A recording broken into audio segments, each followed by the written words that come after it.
Greetings, friends, and welcome to the first official Movie Monday. Today, I want to talk about the most recent offering, the storytelling, Wicked for Good.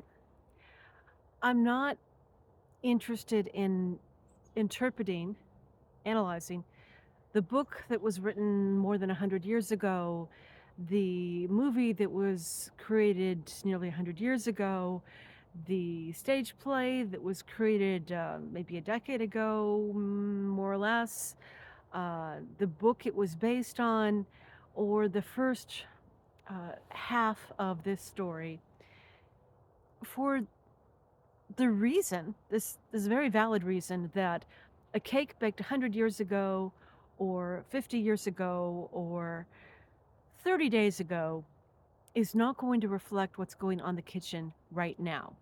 If we want to know what's going on in the kitchen right now, we have to eat the cake that was baked most recently, yesterday, today. And this story is presented to us, has appeared now. It's a real simple. It's based on the classic Wizard of Oz tale, but it's not telling the traditional story. It's telling the story of a couple of the background characters that are now foreground characters. The two women, young women, girls, two women, the wicked witch, the so-called wicked witch, and the so-called good witch. And when I look into the deeper levels of it, what it's actually reflecting is the cognitive dissonance that people are having right now between what they have always known to be normal and good and expected and what they have learned about their world or what they're learning now about their world that cast all of that in doubt. This story is largely about the two women. One is doing everything that society tells her she should do, and she's getting kudos from everyone for it. The other one is doing what she knows in her heart is true. And as a result, she's getting spiritual, you could say magical, same difference, power as a result, and feels the need to preserve the magic, the spirituality, the beauty of her world. And you see the same conflict in people today, where we have a divergence where all the timelines are gathered together and people are having to choose between one, which is the AI controlled world, which is the mechanical world, the artificial world, and the other, which is the natural organic world of truly being human and not surrendering that to the transhumanist who would reshape us in the image of the artifice. We're having to choose between. Now, what's hopeful in this story is it shows the ultimate decision of the human who originally chose the wrong way, that she's going to move forward and choose the right way. There is a need for suffering to motivate her, and a need for her to see that choosing artifice, choosing social expectation, choosing to lie is a trap that will only enslave. As much as it appears to give freedom and security and luxury, it's actually a trap. It's a cage that does not lead to happiness. All the truly important things you can't acquire through artifice, through lies. In the story, it's presented, we have the seemingly beautiful, more or less, uh, each woman in the story is a different side of us, but we can also see it out in our culture.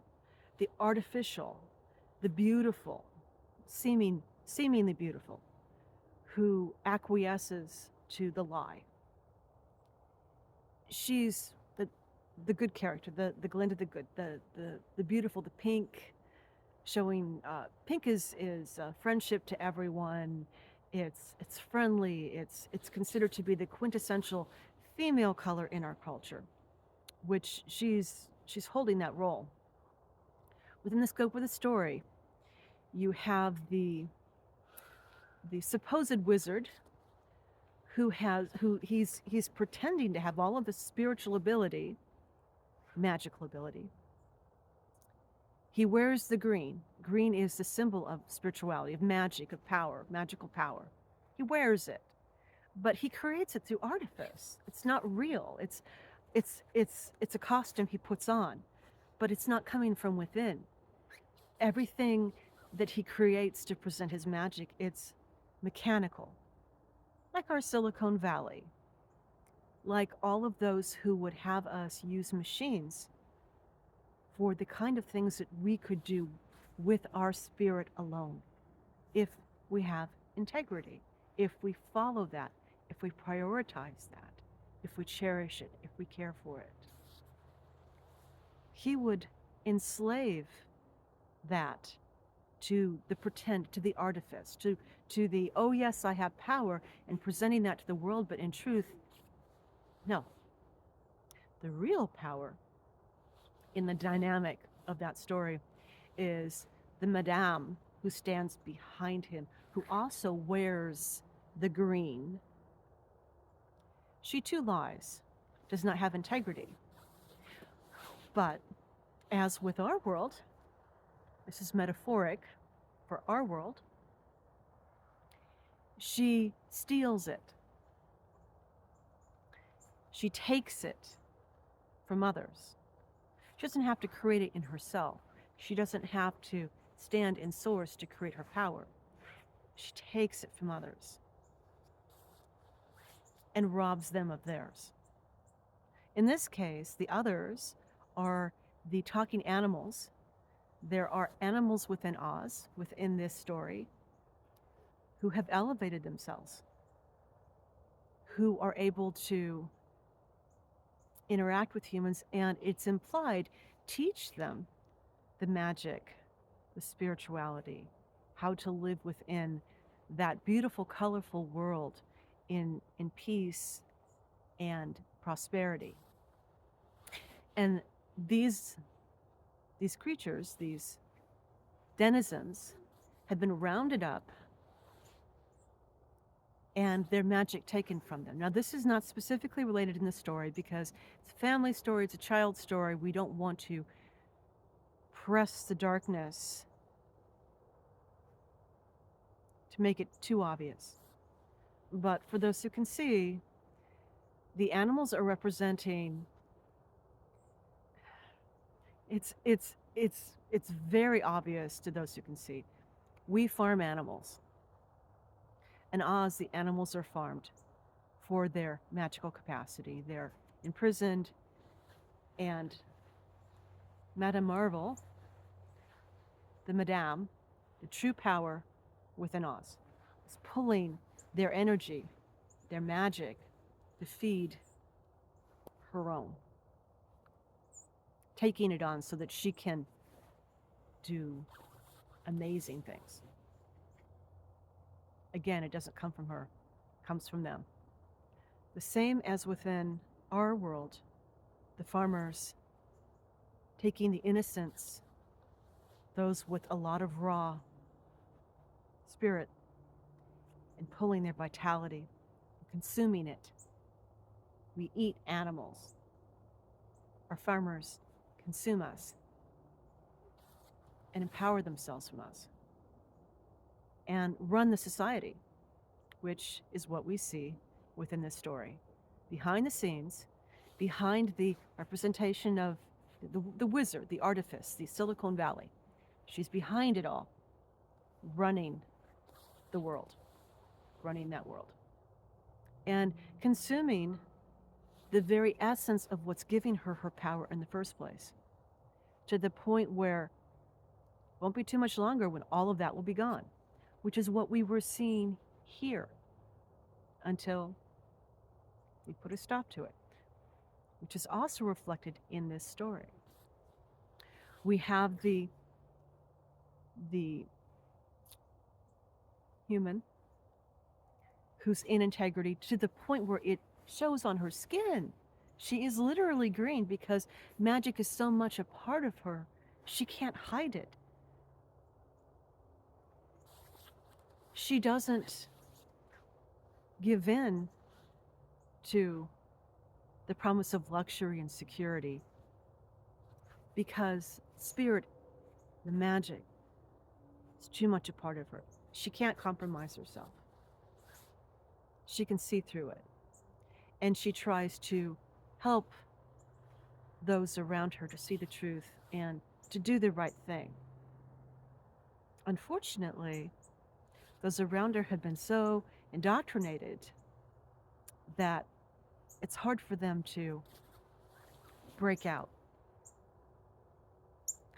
Very similar to what we're seeing around us.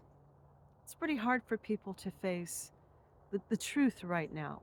There's a lot of revelations that are coming out, and it's easier to say that the people giving the revelations are liars and evil and wicked and horrible than it is to face that maybe things weren't what they thought.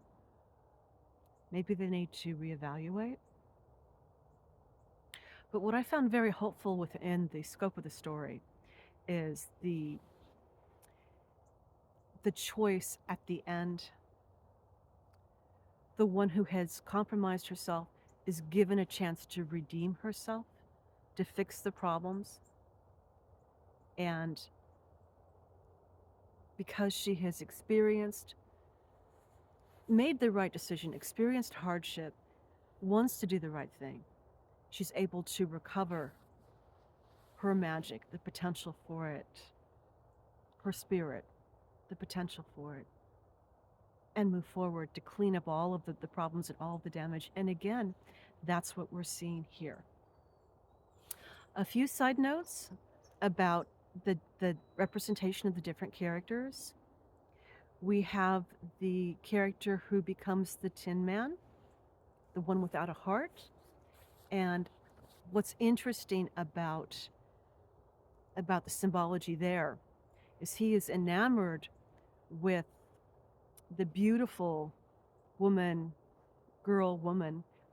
who she becomes the model, the symbol. She does all the right things. She gets rewarded for it in the beginning, and she's like the celebrity.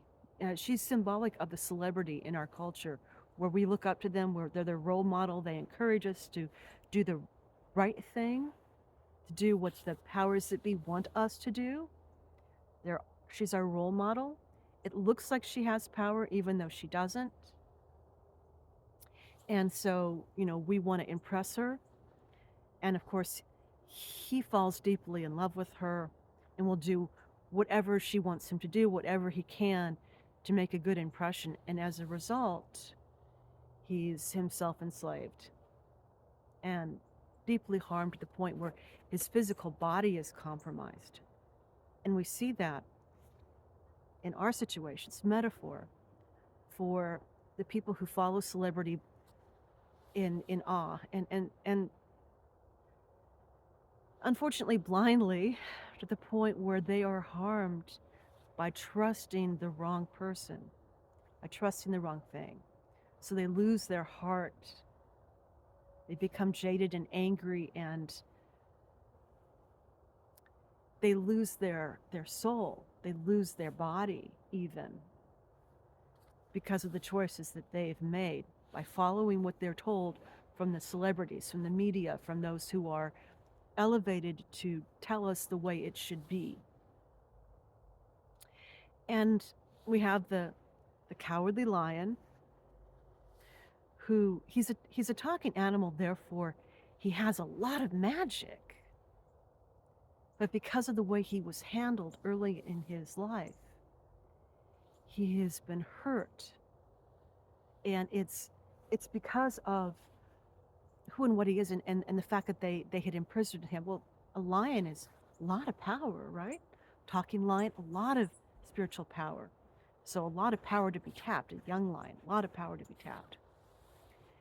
And that was attempted before he was rescued. And because of that, he has emotional damage. He's afraid all the time. He's nervous. He's anxious. He represents those within our culture who have a lot of magic, but because of the way that they were treated younger and developing, they never learned their strength, who they really are, what they can really do. And as a result, they feel victimized, and they're encouraged in that. And they never find their true strength, their true power.